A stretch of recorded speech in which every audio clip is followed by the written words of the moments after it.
এই শতাব্দীর বিয়ে বলে কথা। সেই বিয়েতে যারা যোগ দিয়েছিলেন তাদের মোট সম্পদের পরিমাণ 46,100 কোটি ডলার। দোস্ত, এই জন্য এই বিয়েকে বলা হচ্ছে 461 বিলিয়ন ডলারের বিয়ে।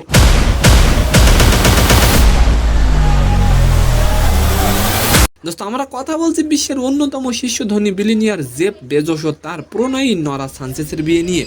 দোস্ত, আপনি জানলে চমকে উঠবেন যে এই বিয়েতে যারা অতিথি হয়ে এসেছিলেন তাদের সম্মিলিত সম্পদের পরিমাণ বাংলাদেশ, দক্ষিণ আফ্রিকা ও ডেনমার্কের জিডিপির চেয়েও বেশি।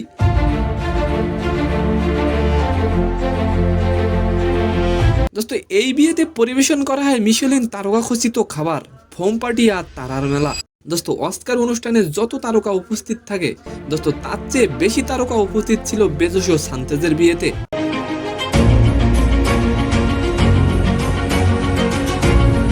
এই অনুষ্ঠানের মোট ব্যয় ধরা হয় অলমোস্ট $2 কোটি, যার মধ্যে প্রতিজনের জন্য খাবারের খরচ ছিল প্রায় $1,000। দোস্ত, এই বিয়েতে যারা অতিথি হিসেবে ছিলেন তাদের মধ্যে ছিলেন বিল গেটস, মিগুয়েল বেজোস, বারি ডিলার সহ আরও অনেকে। দোস্ত, তবে মজার বিষয়টি হলো বিয়ের কারণে ইতালির স্থানীয় বাসিন্দারা বিরক্তি প্রকাশ করেছেন, কারণ ইতালির ঐতিহ্যবাহী স্থানে এমন ধরনের ভিআইপি অ্যান্টিক্স অনেকে ভালোভাবে নেয়নি। দোস্ত, তবে এই বিয়ে অর্থের জাঁকজমকের এক অনন্য দৃষ্টান্ত, যেখানে একজন অতিথির সম্পদ দিয়ে বিশ্বের বহু দেশের বাজেট চালানো যায়। তো সম্মানিত দর্শক, আজকের ভিডিওটি কেমন লাগলো অবশ্যই কমেন্ট বক্সে জানাবেন, আর ভিডিওটি যদি ভালো লাগে অবশ্যই একটি লাইক দিয়ে আমাদের চ্যানেলটিকে সাবস্ক্রাইব করে দিবেন। ধন্যবাদ।